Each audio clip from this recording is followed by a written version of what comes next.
এবং এই দাঙ্গাতে পরোক্ষভাবে রাজ্য সরকারেরও উস্কানি ছিল।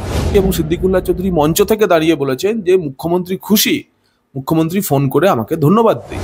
বিশেষ করে শুক্রবারের জুম্মার নামাজের পর গোলমাল হতে পারে এই আশঙ্কা কেন্দ্রীয় গোয়েন্দা সংস্থা রাজ্যের সঙ্গে শেয়ার করেছিল। জগন্নাথ, আপনাকে মাধ্যমে স্বাগত। দাদা, আমরা দেখলাম ওয়াকফ আইন নিয়ে যেভাবে মুর্শিদাবাদের শামশেরগঞ্জ থেকে শুরু করে ধুলিয়ান যেভাবে অগ্নিগর্ভ পরিস্থিতির সৃষ্টি হলো, কিভাবে দেখছেন বিষয়টা আপনি? দেখুন, মুর্শিদাবাদে গত 3 দিন ধরে, বিশেষ করে 11 তারিখ থেকে যে পরিস্থিতি তৈরি হচ্ছে, আমরা বারবারই বলছি যে ওয়াকফ আইনকে নিয়ে সম্পূর্ণভাবে গরিব মুসলমানদের, মাদ্রাসা ছাত্রদের, একেবারে অপরিণত মস্তিষ্কের কিছু মানুষকে ভুল বুঝিয়ে দাঙ্গা করার চেষ্টা। এবং এই দাঙ্গাতে পরোক্ষভাবে রাজ্য সরকারেরও উস্কানি ছিল। তার প্রধান কারণ, মুখ্যমন্ত্রী নিজে বিধানসভায় দাঁড়িয়ে বলেছেন যে ওরা যদি রাস্তায় নামে সামলাতে পারবেন তো।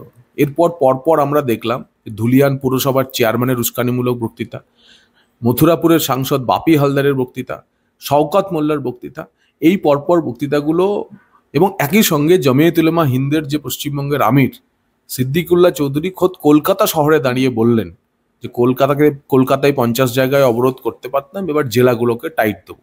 তো বোঝাই যাচ্ছে একজন রাজ্যের মন্ত্রী যদি একথা বলেন এবং তার সেই জমায়েত দেখে মন্ত্রীকে যদি মুখ্যমন্ত্রী ধন্যবাদ দেন, মুখ্যমন্ত্রী ধন্যবাদ দিয়েছেন কে দেননি সে তো আমাকে ফোন করে বলেননি, বলেছেন সিদ্দিকুল্লাহ চৌধুরীকে, এবং সিদ্দিকুল্লাহ চৌধুরী মঞ্চ থেকে দাঁড়িয়ে বলেছেন যে মুখ্যমন্ত্রী খুশি, মুখ্যমন্ত্রী ফোন করে আমাকে ধন্যবাদ দিয়েছেন।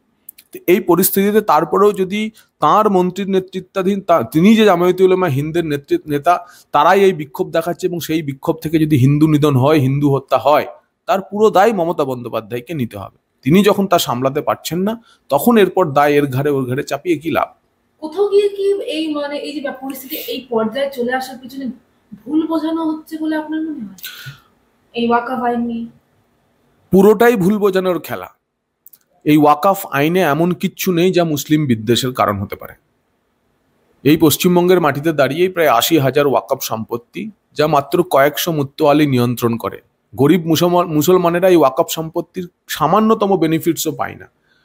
কয়েকজন মুত্তোয়ালি, এবং যাদের অধিকাংশই এখন তৃণমূলের দখলে থাকা মুত্তোয়ালি, তৃণমূল দখল করে রেখেছে ওয়াকফ সম্পত্তিগুলি থেকে কোটি কোটি টাকা বছরে রোজগার করে, আর তারাই আজকে এই সংস্কারিত বা সংশোধিত ওয়াকফ বিল নিয়ে গরিব মুসলমানদের খেপিয়ে, অশিক্ষিত মুসলমানদের খেপিয়ে রাস্তায় নামাচ্ছে, দাঙ্গা করাচ্ছে, এবং তার ফল সেই গরিব মুসলমানরাই ভোগ করবে, আর লাভের গুড় মুত্তোয়ালিরাই খেয়ে যাবে।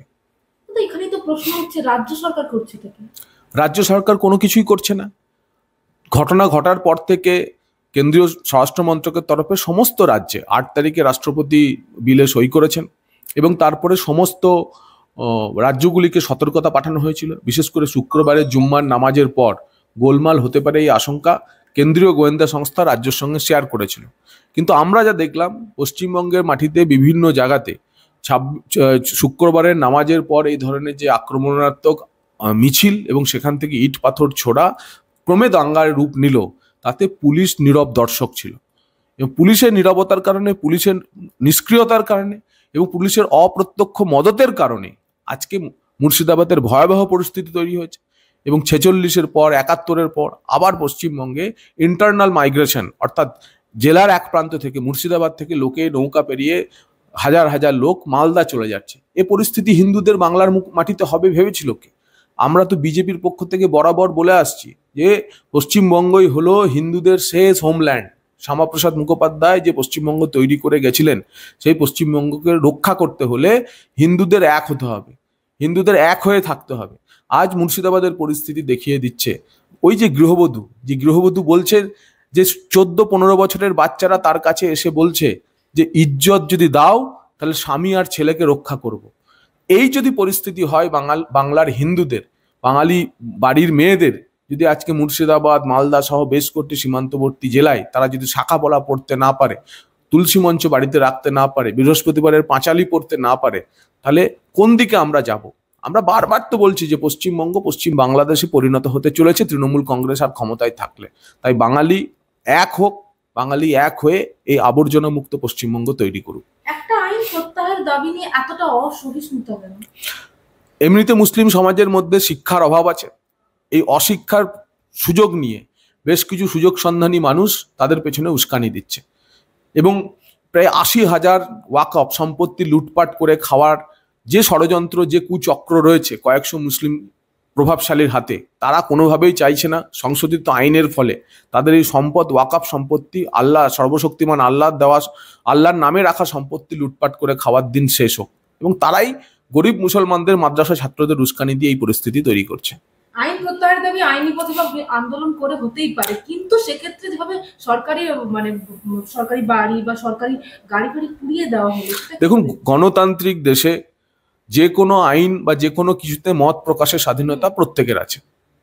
মুসলিমরাও যদি মনে করেন যে আইন তাদের পরিপন্থী, তা নিয়ে আলোচনা হবে, ডিবেট হবে, ডিসকাশন হবে, সংসদেও হয়েছে। এবং তাদের মনে রাখতে হবে যে এই বিলের বিরোধিতা করে যারা ভোট দিয়েছেন তার মধ্যে মাত্র 40 জন মুসলিম সাংসদ।